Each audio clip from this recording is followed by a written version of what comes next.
मुझे किसी ने पूछा, वेस्ट इंडीज के कैप्टन ब्रायन लारा और लारा दत्ता में आपस में कोई रिश्तेदारी है?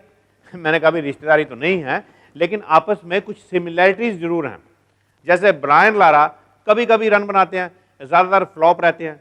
इसी तरह लारा दत्ता भी कभी कभी हिट होती है, ज्यादातर फ्लॉप ही रहती है।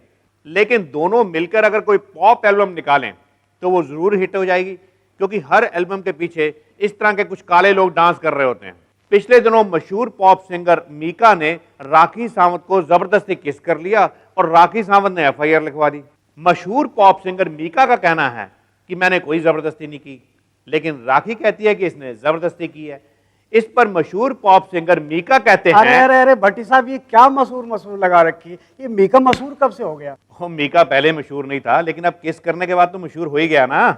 मेरी मानो तो आप भी सेट पर किसी को जबरदस्ती किस कर डालो, इससे आपका प्रोग्राम तो हिट हो जाएगा और आप भी सुपर हिट हो जाओगे। यार क्या बात कर रहे हो, हमारा प्रोग्राम पता नहीं मशहूर हो ना हो, लेकिन मेरी वाइफ अगर मुझे तलाक देगी तो?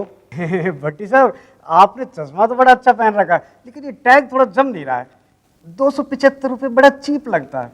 चीप क्या लगता है यार, मैंने स्टेशन के सामने से ये चश्मा खरीदा है, अब 275 का खरीदा तो 275 ही लिखूंगा ना। अजी लगाना ही था तो कम से कम 2750 का लगाते, इससे आपकी सोसाइटी में रेपुटेशन तो बढ़ती। यार लिखने को तो मैं 2,75,000 भी लिख सकता हूँ, लेकिन अमिताभ बच्चन साहब की तरह से मेरे पे भी इनकम टैक्स की रेड हो सकती है। दोस्तों, आजकल जहां भी कहीं क्राइम होता है, कई तरह के क्राइम रिपोर्टर चोटी करके वहां पहुंच जाते हैं। थानेदार साहब को यह शिकायत रहती है कि लोग हमसे कम और इन क्राइम रिपोर्टर से ज्यादा डरते हैं। शायद उन्हें यह खतरा है कि कहीं उनकी कमाई का आधा हिस्सा ये क्राइम रिपोर्टर ही ना ले जाना शुरू कर दें। आप अपने आप को समझती क्या है? अपने घर वालों से कहकर आपको तबाह करवा दूंगी, और अगर आपके टुकड़े टुकड़े ना करवाए ना तो मेरा नाम भी दामिनी नहीं।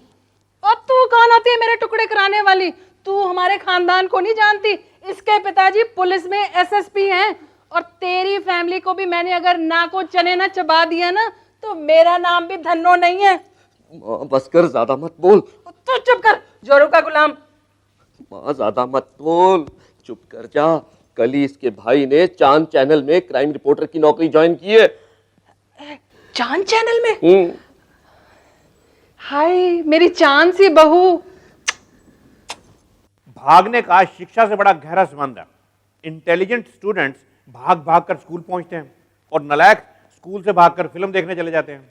कई बच्चे ऐसे नालायक होते हैं कि पढ़ाई से एक बार भागते हैं तो दोबारा स्कूल का मुंह नहीं देखते, लेकिन कई ऐसे होशियार होते हैं कि धीरे धीरे वो प्रोफेशनल कॉलेज में पहुंच भी जाते हैं, लेकिन पहुंचने के बाद रैगिंग के डर से फिर वापस घर आ जाते हैं।